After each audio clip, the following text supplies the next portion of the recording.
Cigu sudah ada sekarang ya. Dia lulus betul dan kami selalu bully dia.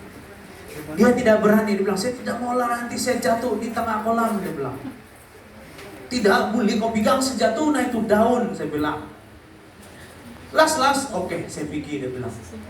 Kami kasih ketawa, mulai dia jatuh, dia bilang. Kami semua mau limpas itu kolam, kami pegang dahan yang keras. Tapi kamu tahu dia pegang itu daun saja. Las, kamu tolong kira, dia bilang. Kami kira sambil ketawa. 1, 2, 3. Akhirnya dia jatuh di dalam kolam itu.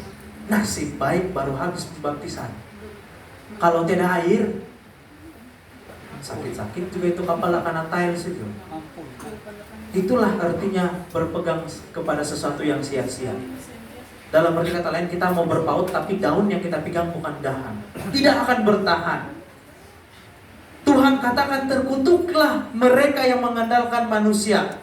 Karena mereka yang mengandalkan manusia berarti meremehkan Tuhan.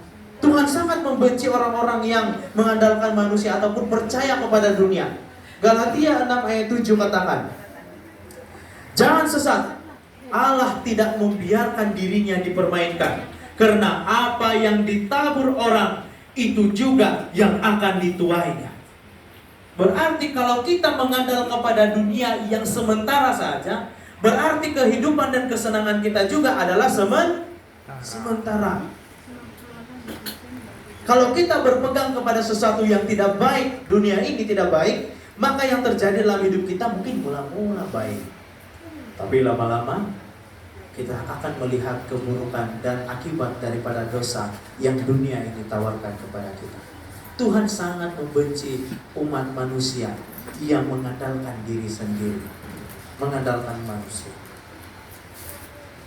Di dalam buku perumpamaan Tuhan Yesus halaman 108 mengatakan seperti berikut.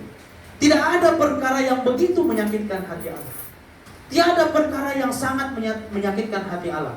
Tiada perkara yang begitu berbahaya kepada manusia, kecuali ada satu sifat yang berbahaya. Dan sifat itu adalah sifat merasa diri kuat. Yesus katakan, dari semua dosa-dosa, inilah dosa yang paling tidak berpengharapan dan paling susah untuk diperbaiki. Apabila kita mengandalkan diri sendiri, dalam arti kata lain kita sombong. Kita merasa diri kita lebih kuat. Kita merasa diri kita ini tidak diperlukan Tuhan. Inilah kelompok pertama, mereka yang mengandalkan Tuhan. Seterusnya di dalam Yeremia 17 ayat 6 dan 7, Yeremia 17 ayat 7 dan 8, dia katakan, diberkatilah mereka yang mengandalkan siapa? Mengandalkan Tuhan. Diberkatilah mereka yang menaruh harapan pada Tuhan.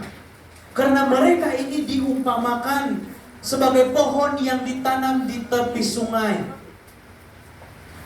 Apabila pohon ini bertumbuh, akarnya akan merambat ke tepi batang air.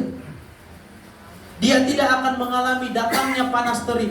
Kalaupun datang kemarau, dia tetap ada sumber air. Daunnya akan tetap hijau. Dia tidak risau kalau waktu kemarau, dan akan selalu berbuah.